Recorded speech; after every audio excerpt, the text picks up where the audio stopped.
হযরত ইব্রাহিম আলাইহিস সালাতু ওয়াস সালামের ভূমি হচ্ছে ফিলিস্তিন। নবী ইসহাক আলাইহিস সালাতু ওয়াস সালাম তিনিও যেই মাটিতে ঘোরাফেরা করেছেন, যেই মাটিতে বড় হয়েছেন, সেই মাটি বলেন না। হযরত ইয়াকুব আলাইহিস সালাতু ওয়াস সালাম যেই কাদামাটি শরীরে নিয়ে ঘুরতেন, যেই মাটি থেকে তিনি বড় হয়েছেন, যেই মাটি থেকে গন্ধ নিয়েছেন, সেটাও কোথায়? সবাই বলেন। এই পৃথিবীতে আল্লাহ যাকে সবথেকে সাদা সুন্দর করে তৈরি করেছেন, যার চেহারা একবার দেখে মিশরের নারীরা আপেল কাটতে গিয়ে হাত কেটেছিল, হযরত ইউসুফ আলাইহিস সালাতু ওয়াস সালামের মতো বড় পয়গম্বর জন্ম নিয়েছেন সেই ফিলিস্তিনে। সুবহানাল্লাহ বললেন না?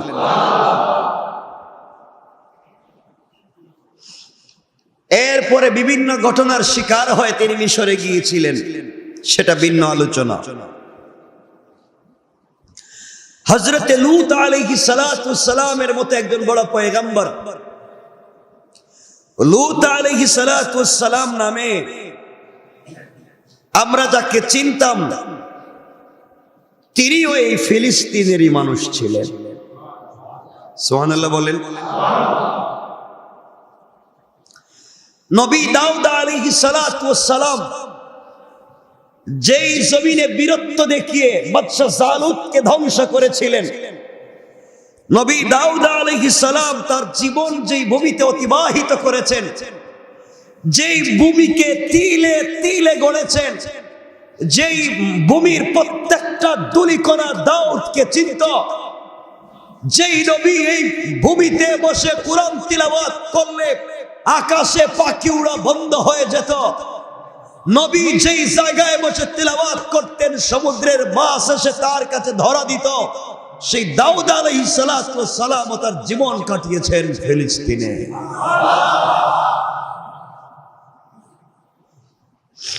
চিন্তা করেন আল্লাহ তাআলা এই ভূমিতে কি দিয়েছিলেন, কেন তার প্রতি মানুষের এত দুর্বলতা?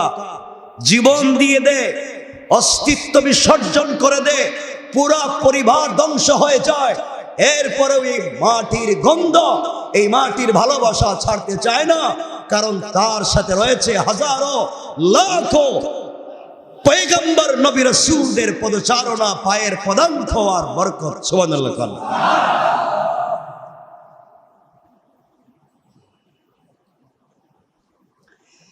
এই পৃথিবীতে আল্লাহ তাআলা যেই দুইজন মুসলিমকে গোটা দুনিয়া রাজত্ব দিয়েছিলেন, এর একজন ছিলেন দাউদ আলা নবিয়ুনা আলাইহিস সালাতু ওয়াস সালামের কলিজার টুকরা সন্তান, যার নাম ছিল হযরত সুলাইমান আলাইহিস সালাতু ওয়াস সালাম। তিনিও তার জীবনের রোমাঞ্চকর সময় অতিবাহিত করেছেন, গোটা দুনিয়া রাজত্ব করেছেন, যেই জায়গায় বসে সেটাও ফিলিস্তিন। সুবহানাল্লাহ বললেন না?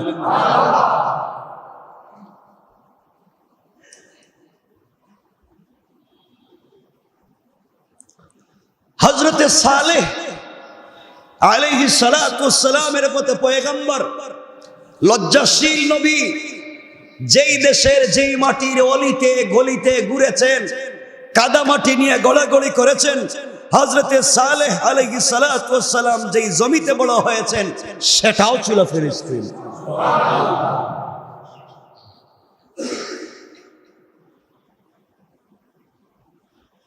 হযরত জাকারিয়া আলাইহিস সালাম যেই নবীর নাম আমরা শুনে থাকি, হযরত জাকারিয়া আলাইহিস সালাতু ওয়াস সালাম তিনি তো জীবন যৌবন বিসর্জন করেছেন, উৎসর্গ করেছেন, বড় হয়েছেন, নবী হয়েছেন সেই ফিলিস্তিনের মূল কেন্দ্র বাইতুল মুকাদ্দাসে।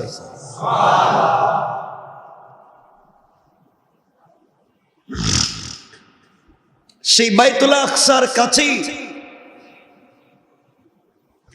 তার কাছেই যিনি বড় হয়েছেন, যেই পয়গম্বরের মাকে মানুষ গালি দিয়েছিল, যিনি বাইতুল মুকাদ্দাস মসজিদ আল আকসার খাদেমা ছিলেন, যেই মসজিদকে ঘিরে এই পৃথিবীতে এত সুন্দর সুন্দর ইতিহাস রচনা হয়েছে, এই মসজিদের মূল কেন্দ্রে বড় হয়েছেন, বড় করেছেন আল্লাহ তাআলা হযরতে মারইয়াম আলাইহিস সালামকে। মারইয়াম কোথায় ছিলেন? ফিলিস্তিন। কোথায় ছিলেন?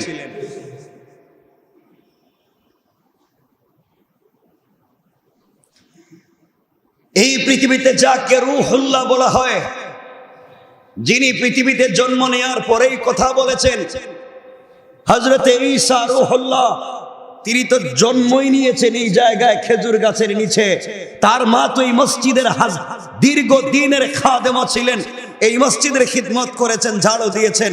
এই মসজিদেই যার জন্ম, তিনি হচ্ছেন হযরতে ঈসা আলাইহিস সালাতু ওয়াস সালাম। এই পৃথিবীতে শেষ নবী সরকারে কায়নাত, দু জাহানের সরদার নবী রহমত জনাবে মুহাম্মদ রাসূলুল্লাহ সাল্লাল্লাহু আলাইহি ওয়াসাল্লাম সকল নবীদের সামনে দাঁড়িয়ে যেই জায়গায়, পৃথিবীর যেই জায়গায় পা দিয়ে প্রথম সকল নবীদের রাসূলদের ইমামতি করেছেন, সেটাও ফিলিস্তিনের আকসা। সুবহানাল্লাহ বলেন। রাসূল পাক সাল্লাল্লাহু আলাইহি ওয়াসাল্লামকে আল্লাহ তাআলা চাইলে সরাসরি মক্কা থেকে বাইতুল্লাহ নিতে পারতেন, কিন্তু সরাসরি মক্কা থেকে বাইতুল্লাহ না নিয়া সুবহানাল্লাযী আসরা বিআবদিহি লাইলাম মিনাল মাসজিদিল হারামি ইলাল মাসজিদিল আকসা, রাসূল পাককে মক্কা থেকে আল্লাহ নিয়ে গিয়েছিলেন ভ্রমণ করাইয়া, যে মসজিদে যেখান থেকে তিনি আরশে আজিম পর্যন্ত গিয়েছিলেন বরাকে, সেই জায়গাও ছিল বাইতুল মুকাদ্দাস। জায়গাটা কেমন দামি! এভাবে যদি বলি রাত চলে যাবে, এই জায়গার মাটির কত দাম! এটা সাধারণ মাটি না।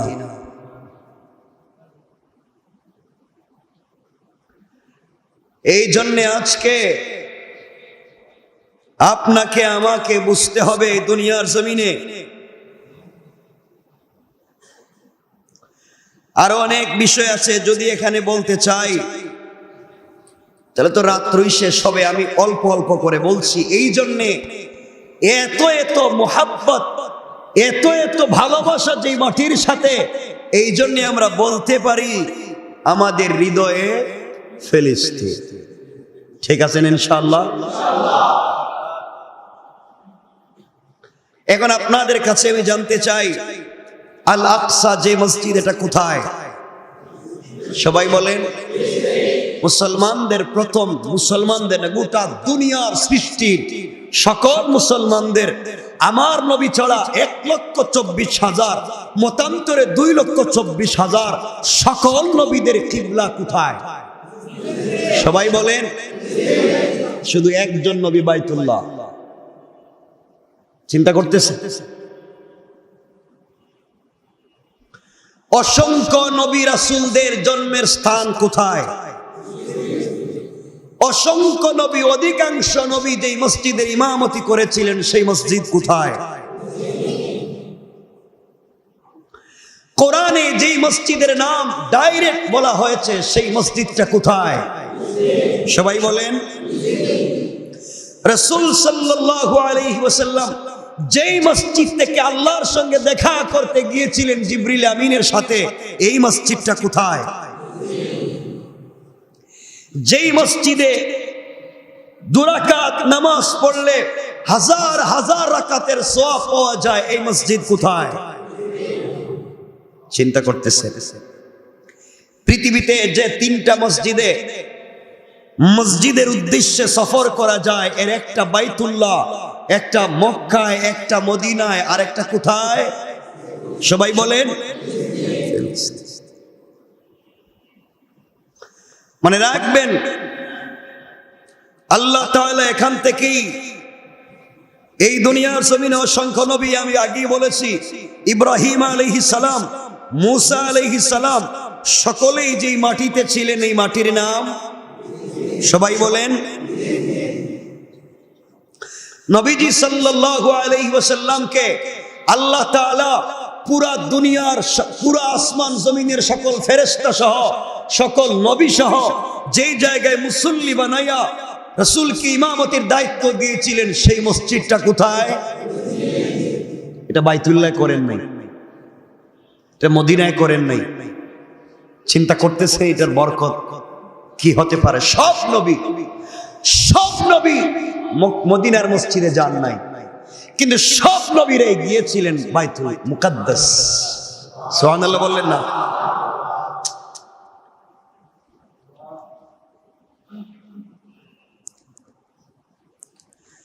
কথা তো অনেক এই মসজিদের নির্মাণের সাথে জড়িয়ে আছে।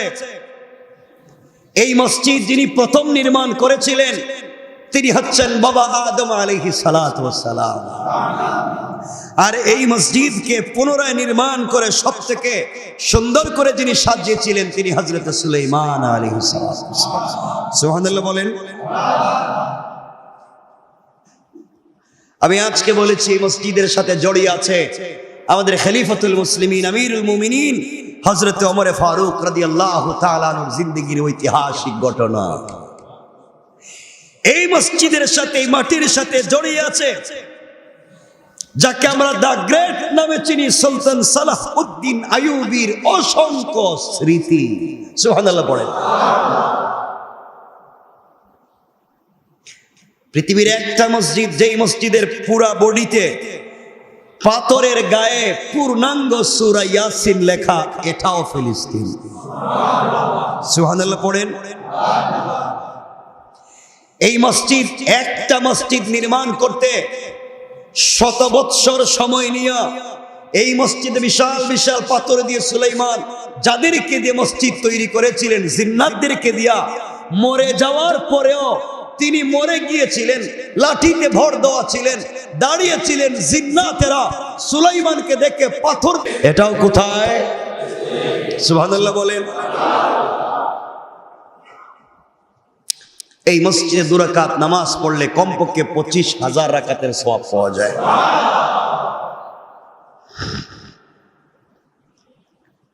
এগুলা বলতে তো বহুত। সুতরাং এই জায়গা, এই ভালোবাসার ভূমির সাথে আমাদেরও ভালোবাসা জড়িয়ে আছে। আল্লাহর কাছে আমরা বলতে পারি, আল্লাহ এই দুনিয়ার জমিনটাকে মুসলমানদের জন্য তুমি উর্বর আর স্বাধীন করে দাও। জোরে বলেন আমিন। যারা দখল করে, যারা নির্যাতন করে, জুলুম করে, আল্লাহ যেন সকল মুসলমানকে হেফাজত করেন। সকলে বলেন আমিন। আজকে দুনিয়ায় কিছু মানুষ যেমন জালেমের জুলুমের শিকার, এইভাবে কিছু মানুষ আনন্দ ফুর্তিতে দুনিয়ার চাকচিক্যে পড়ে আল্লাহকে বলে বসে আছে। দুনিয়ার এই চাকচিক্যকেই, দুনিয়ার এই জৌলসকেই জিন্দগির একমাত্র অবলম্বন মনে হচ্ছে। কিন্তু মনে রাখবেন, চক্ষু বন্ধ হয়ে গেলে এই দুনিয়ার যা চোখে দেখা যায় সব পড়ে থাকবে। আপনার নিজের ঘর আগের মতোই থাকবে, বিছানাটা গুছানো থাকবে। আপনি যে টেবিলে বসে খাবার খেতেন, টেবিল ওখানেই থাকবে, আপনার বিছানাও থাকবে, আপনার পছন্দের পোশাকও থাকবে, সব থাকবে। কিন্তু আমি আর আপনি এমন এক জিন্দগির দিকে যাত্রা শুরু করব যেখানে বিপদে পড়ে কাউকে ডাকলেও পাওয়া যাবে না, যেখানে বিছানা থাকবে না, যেখানে দুনিয়ার কোন আনন্দ উল্লাস থাকবে না, জৌলস থাকবে না। এই কঠিন জায়গায় যদি আপনাকে আমাকে ভালো থাকতে হয়, তাহলে একমাত্র কেবলমাত্র এই দুনিয়ার জমিনে আল্লাহর হুকুম ছাড়া, আল্লাহর আদেশ নিষেধ ছাড়া, রাসূল পাক সাল্লাল্লাহু আলাইহি ওয়াসাল্লামের তরিকা ছাড়া আর কোন পথে শান্তির আশা করা যায় না। আমরা আজকে এখানে একত্রিত হয়েছি, এমন একদিন আসতে পারে যে এখানে প্রোগ্রাম চলবে, তাফসীর চলবে, কিন্তু আমরা একজনও থাকব না। হতে পারে না? আজ থেকে, যেহেতু অনেক আগের আমাদের এই মসজিদ, আজ থেকে 100 বছর আগে এখানে এভাবেই তাফসীর ছিল, মুসল্লিরাও এসেছিলেন, কথা শুনেছেন, কিন্তু আমার মনে হয় না আমরা কেউ ছিলাম। কথা বলেন, কেউ ছিলাম না। আগামী 100 বছর পরে এভাবেই চেয়ার থাকবে, টেবিল থাকবে, এভাবেই সব থাকবে। আরো নতুন কিছু লোক আসবে, তারা আবাদ করবে, তারা বসবে, কথা বলবে, কথা শুনবে, কিন্তু আমরা কেউ এখানে থাকবো না। বলেন, আজ থেকে 100 বছর আগে এখানে কে কথা বলেছে, কে কথা শুনেছে, আমরা তাদেরকে চিনি? কথা বলেন। আগামী 100 বছর পরে কে আসবে, কে বলবে, কে শুনবে, তাদেরকেও আমরা চিনি না। কিন্তু আজ থেকে 1 লক্ষ বছর আগেও কারা এসেছে, কারা গিয়েছে, তাদেরকে যেইভাবে আল্লাহ চিনেন, তিনি আমাদেরকেও চিনেন। আজ থেকে 100 বছর আগে এখানে কারা ছিল, কারা ছিল না, আমরা না চিনলেও আল্লাহ চিনেন, আমাদেরকেও চিনেন। সুতরাং যে রব আমাদের পরিচয় জানেন, আমরা যে রবের পরিচয় জানি, দিন শেষে আমরা যেন সেই রব থেকে দূরে না চলে যায়। ইনশাআল্লাহ মনে থাকবে তো? ইনশাআল্লাহ। আমি যে কথাগুলো বলতে চাই,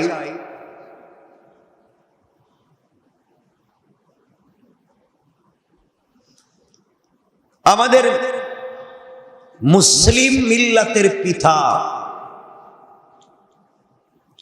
মিল্লাত আবিকুম ইব্রাহিম হুয়া সাম্মাকুমুল মুসলিমিন।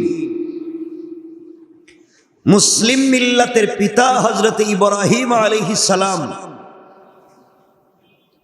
যে ভূমিতে তিনি বসবাস করেছিলেন, যেই জমিতে তিনি বসবাস করেছিলেন, যেই দেশে তিনি বসবাস করেছিলেন, এই দেশের নাম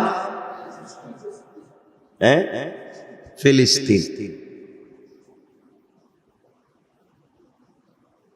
তিনি পরে হিজরত করে এসেছেন, ইসমাইল এসেছেন মক্কায়, তিনি নিয়ে এসেছিলেন হাজারাকে। হযরত ইব্রাহিম আলাইহিস সালাতু ওয়াস সালামের ভূমি হচ্ছে ফিলিস্তিন।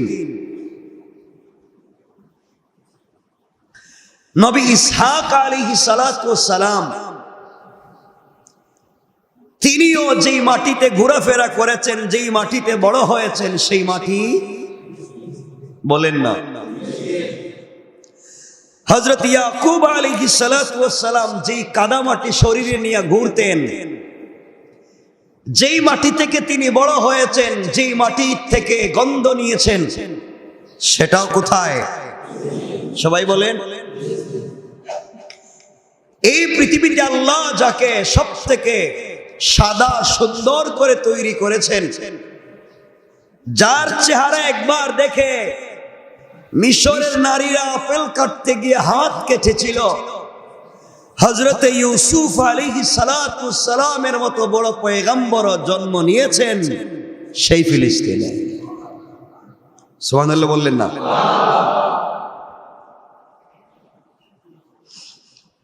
এরপরে বিভিন্ন ঘটনার শিকার হয়ে তিনি মিশরে গিয়েছিলেন, সেটা ভিন্ন আলোচনা। হযরত লূত আলাইহিস সালাতু ওয়াস সালামের মতো একজন বড় পয়গম্বর, লূত আলাইহিস সালাতু ওয়াস সালাম নামে আমরা যাকে চিনতাম, তিনিও এই ফিলিস্তিনেরই মানুষ ছিলেন। সুবহানাল্লাহ বলেন। নবী দাউদ আলাইহিস সালাতু ওয়াস সালাম যেই জমিনে বীরত্ব দেখিয়ে বাদশা জালুতকে ধ্বংস করেছিলেন, নবী দাউদ আলাইহিস সালাম তার জীবন যেই ভূমিতে অতিবাহিত করেছেন, যেই ভূমিকে তিলে তিলে গড়েছেন, যেই ভূমির প্রত্যেকটা ধূলিকণা দাউদকে চিনত, যেই নবী এই ভূমিতে বসে কুরআন তিলাওয়াত করলে আকাশে পাখি উড়া বন্ধ হয়ে যেত, নবী যেই জায়গায় বসে তিলাওয়াত করতেন সমুদ্রের মাছ এসে তার কাছে ধরা দিত, সেই দাউদ আলাইহিস সালাতু ওয়াস সালাম তার জীবন কাটিয়েছেন ফিলিস্তিনে।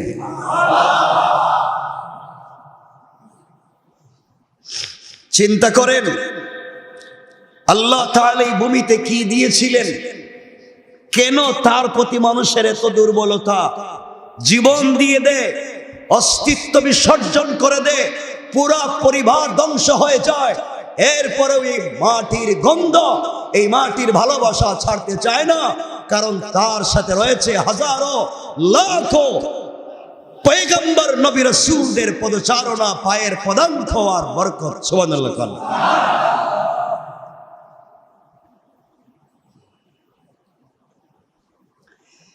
এই পৃথিবীতে আল্লাহ তাআলা যেই দুইজন মুসলিমকে গোটা দুনিয়া রাজত্ব দিয়েছিলেন, এর একজন ছিলেন দাউদ আলা নবিয়ুনা আলাইহিস সালাতু ওয়াস সালামের কলিজার টুকরা সন্তান, যার নাম ছিল হযরত সুলাইমান আলাইহিস সালাতু ওয়াস সালাম। তিনিও তার জীবনের রোমাঞ্চকর সময় অতিবাহিত করেছেন, গোটা দুনিয়া রাজত্ব করেছেন, যেই জায়গায় বসে সেটাও ফিলিস্তিন। সুবহানাল্লাহ বললেন না?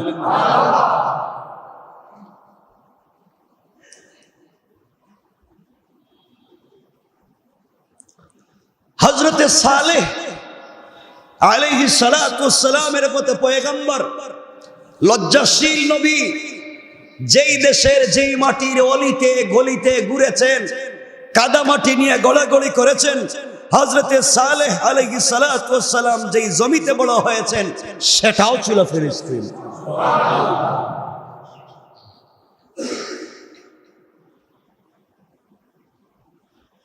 হযরতে জাকারিয়া আলাইহিস সালাম যেই নবীর নাম আমরা শুনে থাকি, হযরতে জাকারিয়া আলাইহিস সালাতু ওয়াস সালাম তিনি তো জীবন যৌবন বিসর্জন করেছেন, উৎসর্গ করেছেন, বড় হয়েছেন, নবী হয়েছেন সেই ফিলিস্তিনের মূল কেন্দ্র বাইতুল মুকাদ্দাসে।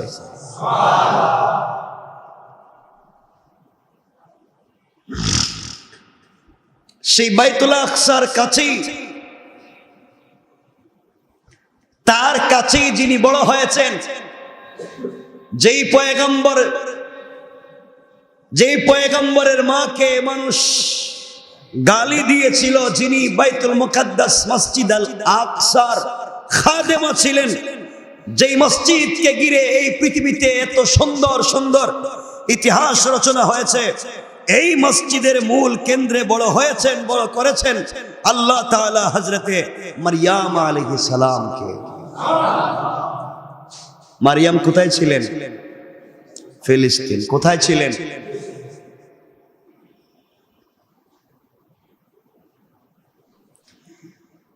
এই পৃথিবীতে যাকে রূহুল্লাহ বলা হয়, যিনি পৃথিবীতে জন্ম নেওয়ার পরেই কথা বলেছেন, হযরতে ঈসা রূহুল্লাহ, তিনি তো জন্মই নিয়েছেন এই জায়গায় খেজুর গাছের নিচে।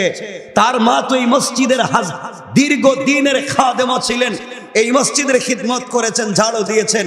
এই মসজিদেই যার জন্ম তিনি হচ্ছেন হযরতে ঈসা আলাইহিস সালাতু ওয়াস সালাম। এই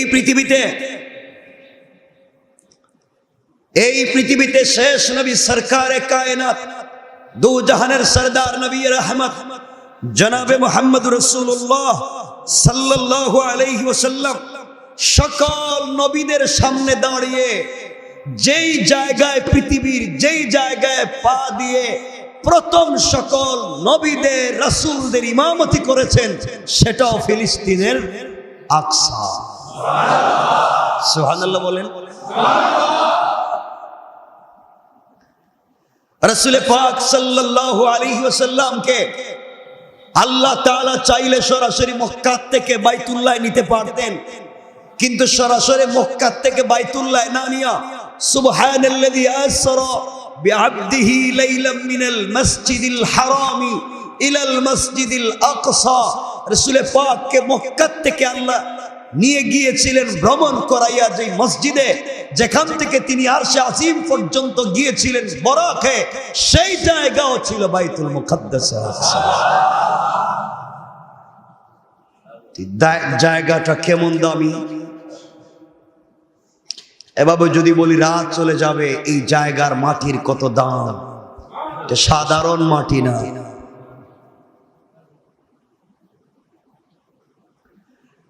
এই জন্য আজকে আপনাকে আমাকে বুঝতে হবে, দুনিয়ার জমিনে আরো অনেক বিষয় আছে, যদি এখানে বলতে চাই তাহলে তো রাত্রই শেষ হবে। আমি অল্প অল্প করে বলছি। এই জন্যে এত এত মোহাব্বত, এত এত ভালোবাসা যে মাটির সাথে, এই জন্যে আমরা বলতে পারি আমাদের হৃদয়ে ফিলিস্তিন। ঠিক আছেন ইনশাআল্লাহ? এখন আপনাদের কাছে আমি জানতে চাই, আল আকসা যে মসজিদ, এটা কোথায়? সবাই বলেন। মুসলমানদের প্রথম, মুসলমানদের না, গোটা দুনিয়ার সৃষ্টি সকল মুসলমানদের, আমার নবী ছাড়া 1,24,000, মতান্তরে 2,24,000 সকল নবীদের কিবলা কোথায়? সবাই বলেন। শুধু একজন নবী বাইতুল্লাহ। চিন্তা করতেছে? অসংখ্য নবী রাসূলদের জন্মের স্থান কোথায়? অসংখ্য নবী, অধিকাংশ নবী যেই মসজিদের ইমামতি করেছিলেন, সেই মসজিদ কোথায়? কোরআনে যেই মসজিদের নাম ডাইরেক্ট বলা হয়েছে, সেই মসজিদটা কোথায়? সবাই বলেন।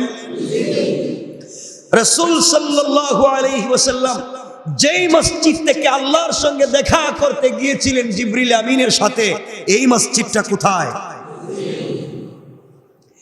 যেই মসজিদে 2 রাকাত নামাজ পড়লে হাজার হাজার রাকাতের সওয়াব পাওয়া যায়, এই মসজিদ কোথায়? চিন্তা করতেছে? পৃথিবীতে যে 3টা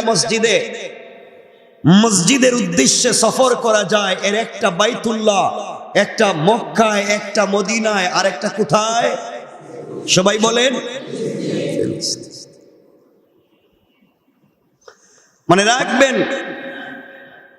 আল্লাহ তাআলা এখান থেকেই এই দুনিয়ার জমিনে অসংখ্য নবী, আমি আগেই বলেছি, ইব্রাহিম আলাইহিস সালাম, মুসা আলাইহিস সালাম, সকলেই যেই মাটিতে ছিলেন, এই মাটির নাম সবাই বলেন। নবীজি সাল্লাল্লাহু আলাইহি ওয়াসাল্লামকে আল্লাহ তাআলা পুরা দুনিয়ার, পুরা আসমান জমিনের সকল ফেরেশতা সহ, সকল নবী সহ যেই জায়গায় মুসল্লি বানাইয়া রাসূলকে ইমামতির দায়িত্ব দিয়েছিলেন, সেই মসজিদটা কোথায়? এটা বাইতুল্লাহ করেন নাই, এটা মদিনায় করেন নাই। চিন্তা করতেছে এটার বরকত কি হতে পারে? সব নবী মদিনার মসজিদে যান নাই, কিন্তু সব নবীরাই গিয়েছিলেন বাইতুল মুকাদ্দাস। সুবহানাল্লাহ বললেন না?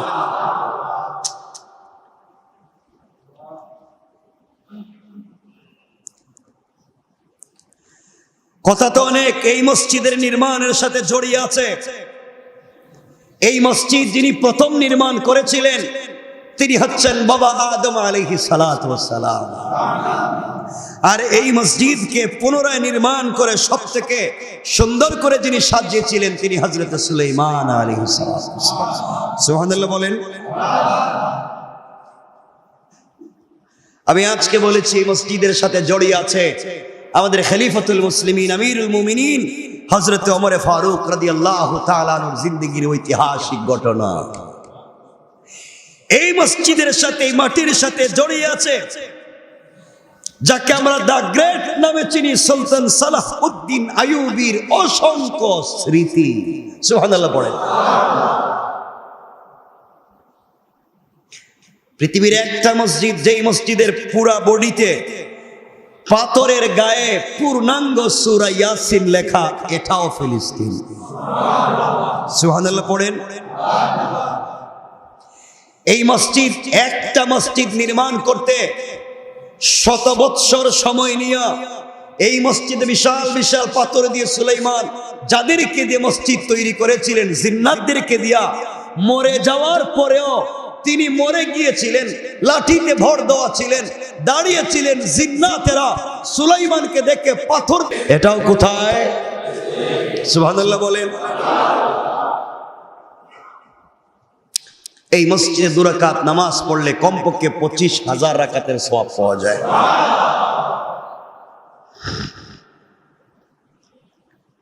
এগুলা বলতে তো বহুত। সুতরাং এই জায়গা, এই ভালোবাসার ভূমির সাথে আমাদেরও ভালোবাসা জড়িয়ে আছে। আল্লাহর কাছে আমরা বলতে পারি, আল্লাহ এই দুনিয়ার জমিনটাকে মুসলমানদের জন্য তুমি উর্বর আর স্বাধীন করে দাও। জোরে বলেন আমিন।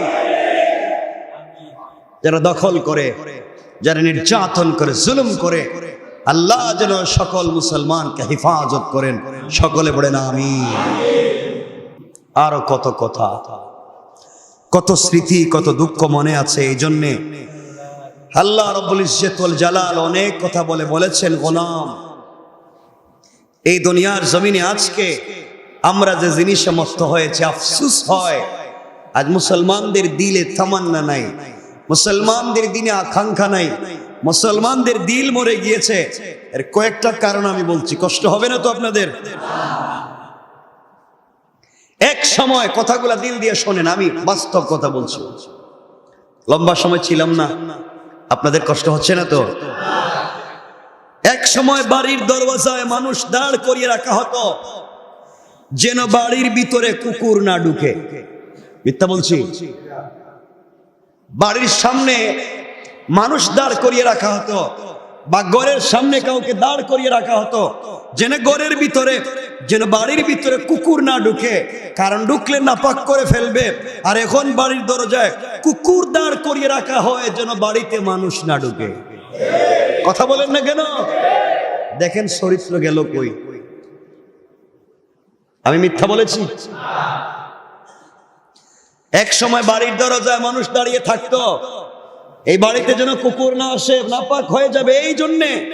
আর আজকালকে বাড়ির দরজায় দামি কুকুর দাঁড় করিয়ে রাখে যেন বাড়িতে মানুষ না আসে। এক সময় মানুষ বাড়িতে খাবার খেত, মানুষ খাবার খেত বাড়িতে, আর টয়লেট করত বাড়ির বাহিরে। এখন খাওয়া দাওয়া করে মার্কেটে, খাওয়া দাওয়া করে রেস্টুরেন্টে, আর টয়লেট করে বাড়িতে। কথা বলেন না কেন? মিথ্যা বলছি আমি?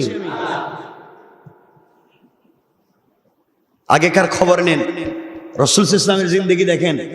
নবী ইসলাম প্রস্রাব করার জন্য কত দূরে যেতেন, কত দূরে যেতেন। আম্মা জান আয়েশা কত দূরে যেতেন। সব উল্টে গেছে। এরপরে আপনাদের বিবেক ঘুরতেছে না। এক সময় বিয়ে বাড়িতে মেয়েরা রান্না বান্না করত। এক সময় বিয়ের বাড়িতে এলাকার মেয়েরা, আত্মীয় স্বজনেরা, বংশের গোষ্ঠীর মেয়েরা একত্রিত হয়ে রান্না বান্না করত। কার মেয়ের কেমন রান্না এটা নিয়ে প্রতিযোগিতা হতো। আর বিয়ের নাচ করার জন্য বাহির থেকে গায়িকা, নায়িকা, নর্তকীদেরকে আনা হইতো।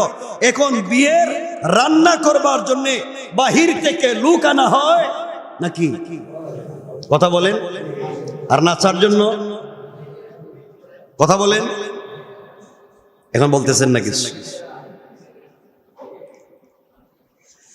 এক সময় বিয়ে বাড়িতে মেয়েরা রান্না বান্না করত, বিয়ের নাচ করার জন্য বাহির থেকে নর্তকী আনা হতো। এখন বিয়েতে রান্না বান্না করার জন্য বাহির থেকে লোক নিয়ে আসা হয়, আর বাড়ির মেয়েরা নর্তকী হয়ে নাচে। কথা বলেন। সব উল্টে গেছে, ডাইরেক্ট উল্টে গেছে।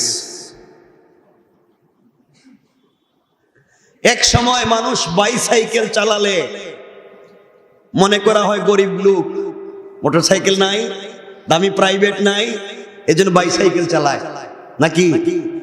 যার কোটি টাকা আছে হ্যাঁ কি বাইসাইকেল চালায়? কথা বলেন না কেন? সে তো কোটি টাকা দামের গাড়ি রেঞ্জ রোভার চালাবে, সিআরভি চালাবে।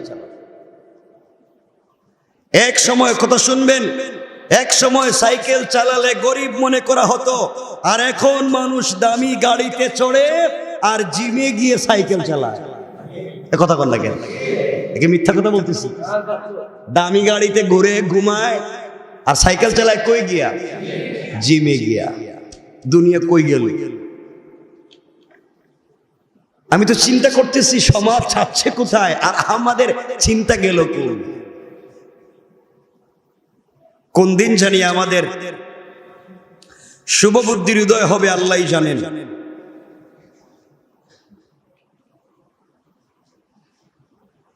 মনে রাখবেন, সন্তান আজকালকে দেখা যায়, সন্তান যদি বড় চিকিৎসক হয়ে যায়, বড় প্রকৌশলী হয়ে যায়, বড় নেতা হয়ে যায়, বড় পয়সাওয়ালা হয়ে যায়, অথবা বড় কোনো ব্যক্তি হয়ে যায়, তাহলে মা বাবা টেনশনে থাকেন কখন সন্তান কি বললে নারাজ হয়ে যায়।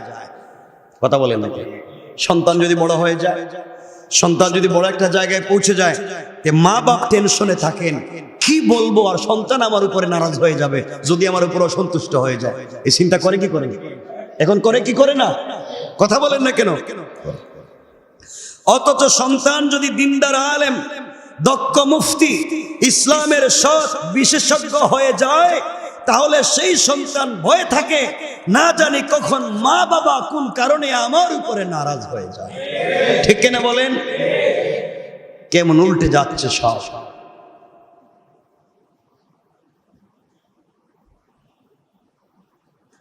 এক সময়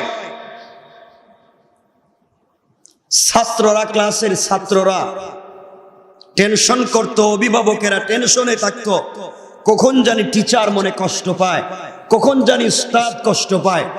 এই জন্যে অভিভাবকেরা, ছাত্ররা ভয়ে থাকতো। আর এখন উস্তাদ এবং টিচার যিনি, তিনি টেনশনে থাকেন কখন ছাত্রের মনে কষ্ট লাগে। কথা বলে নাকি? তাহলে চাকরি থাকতো না। অভিভাবকের মনে কষ্ট লাগলে চাকরি নাই। উল্টে গেছে না সব? এক সময় মসজিদ সুন্দর ছিল না, মুসল্লি ভরপুর ছিল, আর এখন মসজিদ ডিজিটাল হয়েছে, মুয়াজ্জিন স্মার্ট হচ্ছে, মসজিদ ডিজাইন করা হচ্ছে, কিন্তু মুসল্লি কথা কয় না, নাই মুসল্লি। জুমার পরে দেখবেন কেউ নাই। সমাজ উল্টে যাচ্ছে। এই জন্য ভয় হচ্ছে, না জানি আল্লাহ রাব্বুল ইজ্জত ওয়াল জালাল আমাদের উপরে কখন কোন গজব দিয়ে দেয়। আল্লাহ আমাদের হেফাজত করুক, বলেন আমিন। এই জন্য আমার মুসলমান বন্ধুগণ, গভীর মনোযোগ, যে কথাগুলো বলবার জন্য আপনাদের সামনে উপস্থিত হলাম, আল্লাহ বুঝাতে চাইলেন গোলামের দল। এই দুনিয়ার জমিন আস্তে আস্তে করে অনেক কিছু পরিবর্তন হয়ে যাচ্ছে। বর্তমানের মানুষ আগেকার মানুষদেরকে গালি দিচ্ছে আর বলে তারা কিছুই বুঝে না, আমরা সব বুঝি। আমরা এখন ডিজিটাল যুগের মানুষ, আগের মানুষ অ্যানালগ ছিল, দুনিয়া কিছুই বুঝতো না, আমরা সব বুঝি। আগের মানুষ ঘোড়ায় চড়তো, উঠে চড়তো, আমরা এখন রকেটে চড়ি। মনে রাখবেন, 100 বছর পরে যারা আসবে তারা আপনাকে আমাকেও গালি দিবে আর বলবে আমরাও কিছুই জানতাম না। এই জন্য দুনিয়ার জমিন চলতে থাকবে, তোমাকে আমাকে কেউ মনে রাখবে না ভালো করে। সুতরাং দুনিয়ার জমিনে একমাত্র কেবলমাত্র আল্লাহকে যদি সন্তুষ্ট করা যায়, আল্লাহ বলেছেন, ও বান্দা, এই দুনিয়ার জমিনে তুমি চাইলে 100% তুমি তোমার মা বাপকে সন্তুষ্ট করতে পারবে না বান্দা। তুমি চাইলে 100% তুমি তোমার মা বাপকে সন্তুষ্ট করতে পারবে না। 100% তুমি তোমার ভাই বোনকে সন্তুষ্ট করতে পারবে না। তুমি তোমার স্ত্রীকে 100% সন্তুষ্ট করতে পারবে না। তুমি তোমার সন্তানকে 100% সন্তুষ্ট রাখতে পারবে না। স্ত্রী তার স্বামীকে 100% সন্তুষ্ট রাখতে পারবে না। সন্তান বলবে, বাবা আমাদের জন্য কি করেছে, সব তো তার পরিবারের জন্য করছে। স্ত্রী বলবে, তুমি তো সব তোমার ভাই বোন মা বাপের জন্য করেছো, আমার জন্য কি করলা? ভাই বলবে সব তো তোমার জন্য করছো, আমাদের জন্য কি করলা? এক কথায় কেউ সন্তুষ্ট হবে না। আল্লাহ রাব্বুল ইজ্জতুল জালাল বলেছেন, গোলাম দুনিয়া সত্যি নিমো খারাপ, দুনিয়ার মানুষও নিমো খারাপ, হঠাৎ করে সব বলে যাবে, তোমার কোনো কল্যাণ মনে রাখবে না। দুনিয়ার জমিনে শুধুমাত্র কেবলমাত্র অল্প জিনিস দিয়ে সন্তুষ্ট করা যায় আমাকে। সুতরাং বান্দারের সেজদায় পড়ে গিয়ে তুমি যদি একবার আমি আল্লাহকে ডাক দিয়ে চোখের পানি ছেড়ে দিতে পারো, আমি আল্লাহ কথা দিলাম, বান্দারে কথা দিলাম, কেউ যদি তোমার ডাকে সাড়া না দে, আমি আল্লাহ কিন্তু হাজির হয়ে যায়। ও বান্দা, ঠান্ডার সময় ঘরে গিয়েছ, স্ত্রী ঘুমিয়ে পড়েছ, বারবার ডাক দিয়েছ, উঠো আমার জন্য খাবারটা দেও, হয়তো দিবে না, উঠবে না। তুমি অসুস্থ হয়ে গিয়েছ, সন্তান হয়তো তার স্ত্রী নিয়ে ঘুমিয়ে আছে, তোমার ডাকে সাড়া দিবে না। বান্দা তোমার এখন কি লাগবে? কেউ তোমার ডাকে যেই সময় সাড়া পর্যন্ত দিতে পারবে না। গোলাম একটা বার তুমি সিজদায় গিয়ে আওয়াজ করে পড়ো, সুবহানা রাব্বিয়াল আলা। আমি আল্লাহ কথা দিলাম গোলাম রে, যেই মাথা যেই রগের উপরে দাঁড়িয়ে আছে, যেই শাহ রগের উপরে তোমার মাথা দাঁড়িয়ে আছে, আমি আল্লাহ রাব্বুল ইজ্জত ওয়াল জালাল তোমার একটা ডাকে সাথে সাথে তোমার কাছে পৌঁছে যায়। এই জন্য আমার বন্ধুগণ, এই দুনিয়ার জমিনে চলার পথে একমাত্র কেবলমাত্র আল্লাহকে সন্তুষ্ট করার ফিকির করেন। আল্লাহকে কি দিয়ে সন্তুষ্ট রাখা যায়, আল্লাহকে কেমনে ভালোবাসা যায়। পৃথিবীতে কিছু যদি আদায় করতে চান নিঃস্বার্থ নির্ভেজাল, এই পৃথিবীতে ভালোবাসেন একজন, তিনি কে? সারাদিন নাফরমানি করার পরেও, সারাদিন গুনাহ করেছি, অন্যায় করেছি, অপরাধ করেছি, এরপরেও যে আল্লাহ আমাদের অক্সিজেন বন্ধ করে দেয় না,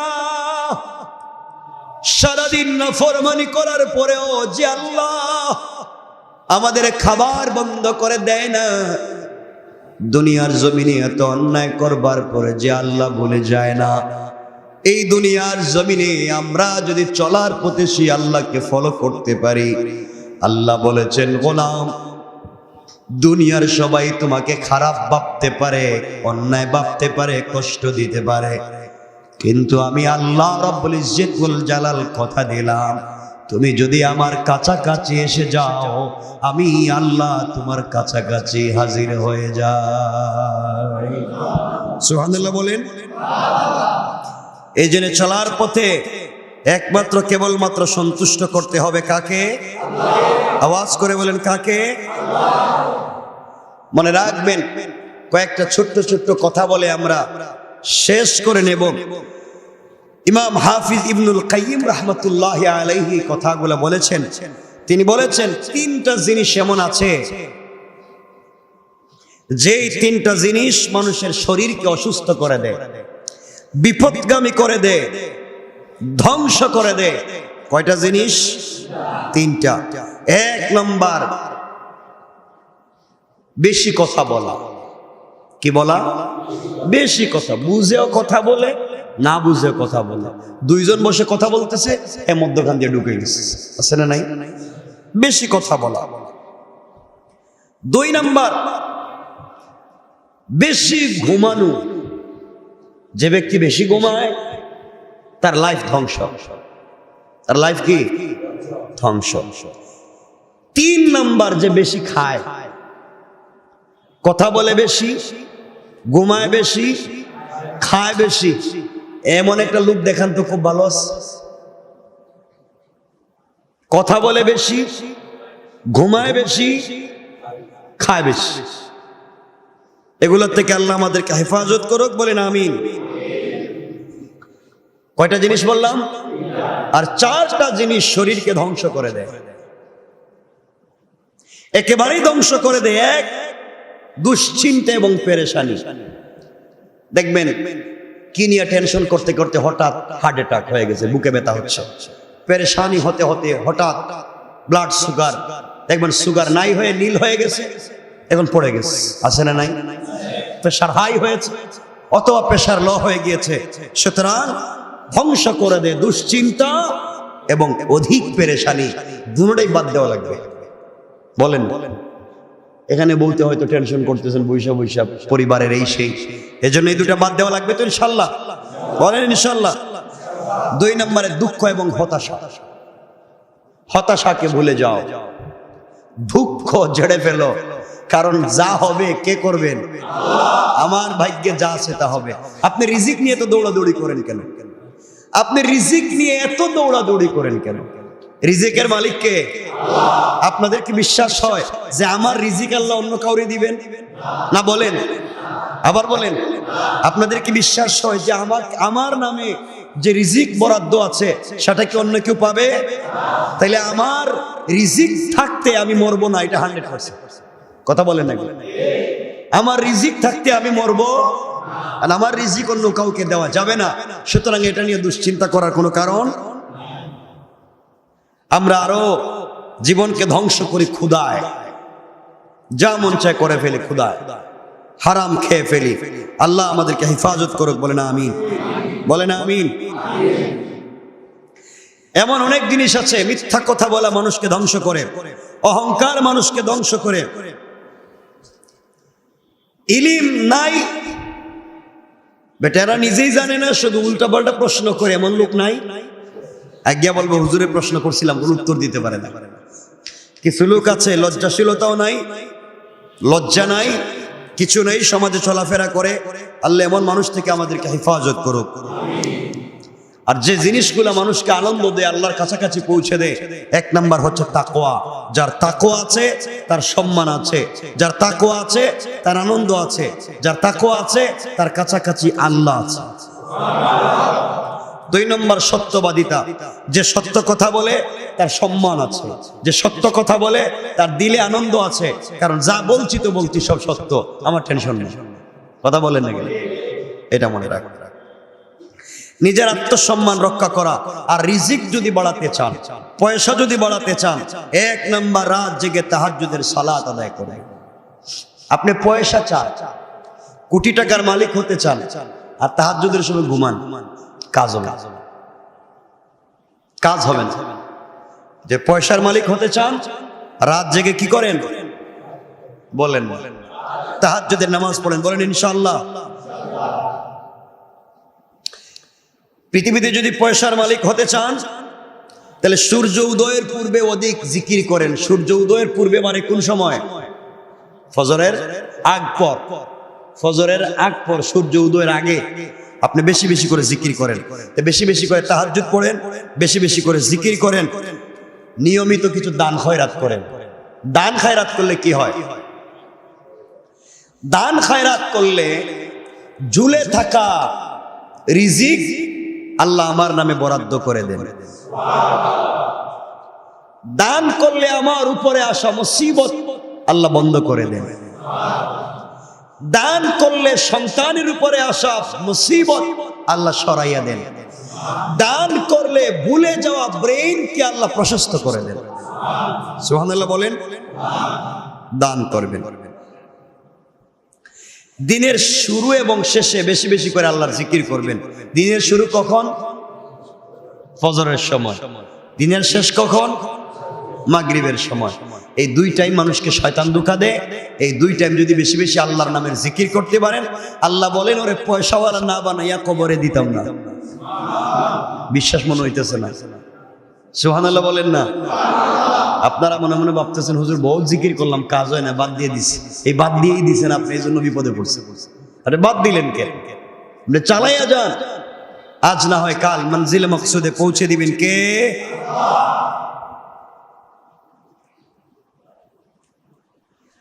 আল্লাহ আমাদেরকে হেফাজত করো। কার রিজিক কমিয়ে দেয়, মানুষকে বিপদে ফেলে দেয়। আরো 4টা জিনিস আছে, এগুলা একটা হচ্ছে আমরা যদি বেশি সময় সকালবেলা ঘুমাই, যে কমাইয়া দেওয়া দরকার। আপনি ফজরের নামাজ পড়েন, পড়ে আপনি কোরআন শরীফ কতক্ষণ তিলাওয়াত করেন, ঘুমায় যান।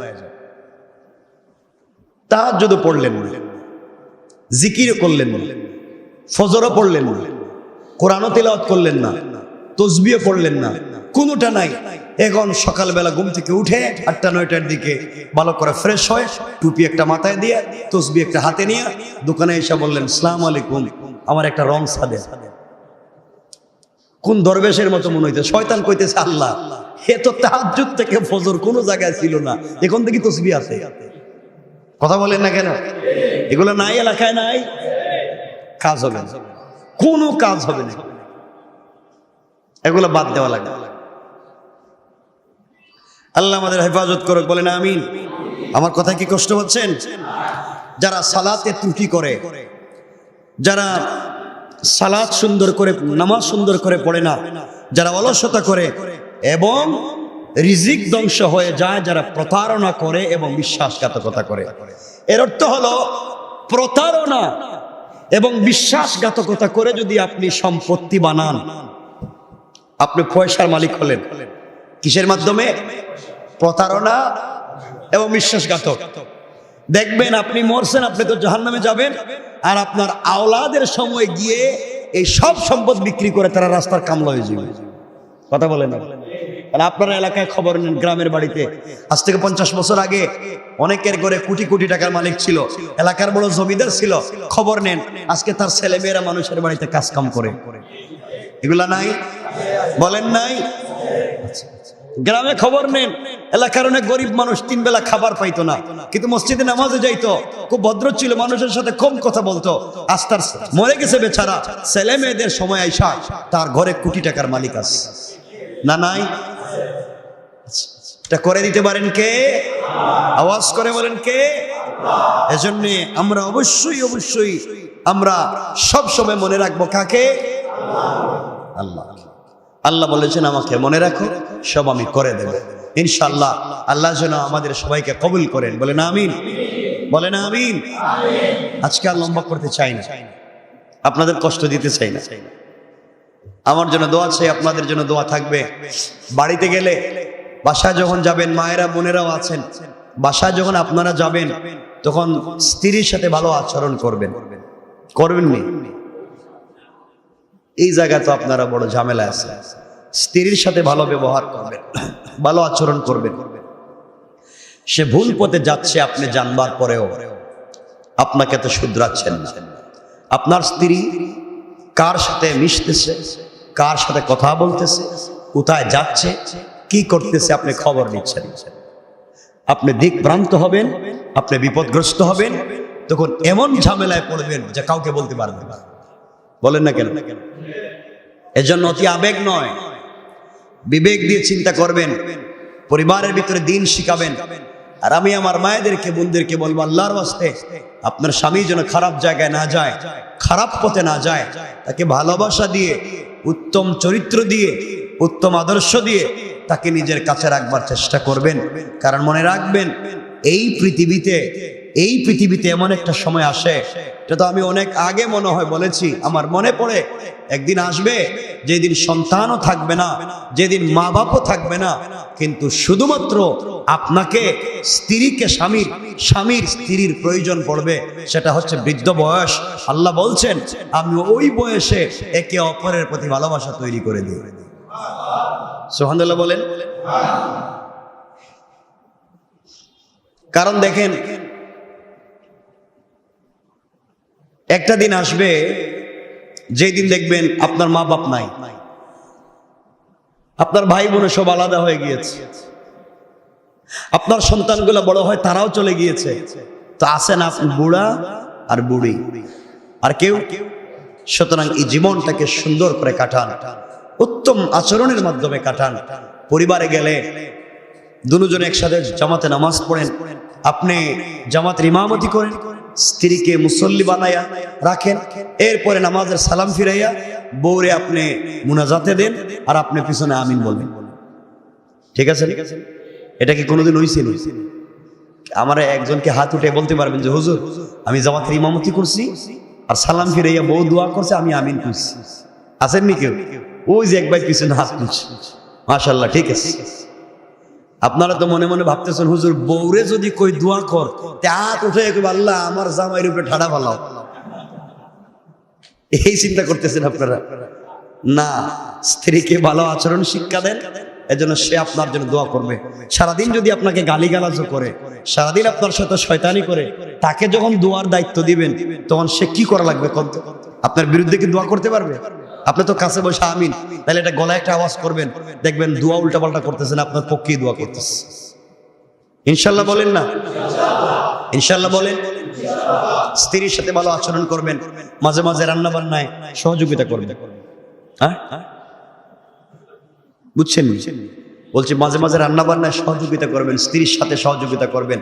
এবং আপনি নামাজ পড়তে উঠলে স্ত্রীকে নামাজ পড়তে উঠাবেন। আপনি শুধু ইবাদত করেন, স্ত্রীকে করাবেন না। আপনি ভালো কাজ করবেন, তাকে করতে সুযোগ দিবেন না, আপনি জাহান্নামে যাবেন।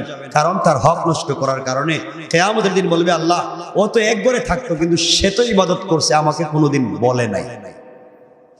এজন্য আল্লাহ আমাদের সবাইকে কবুল করুক, জোরে বলেন আমিন। আমার জন্য দোয়া চাই, আপনাদের জন্য দিল থেকে দোয়া থাকবে। কথা এখানে রেখে দিলাম। আল্লাহুম্মা সাল্লি আলা মুহাম্মদ ওয়া আলা আলি মুহাম্মদ কামা সাল্লাইতা ওয়া সাল্লামতা আলা ইব্রাহিম ওয়া আলা আলি ইব্রাহিম ইন্নাকা হামিদুম মাজিদ।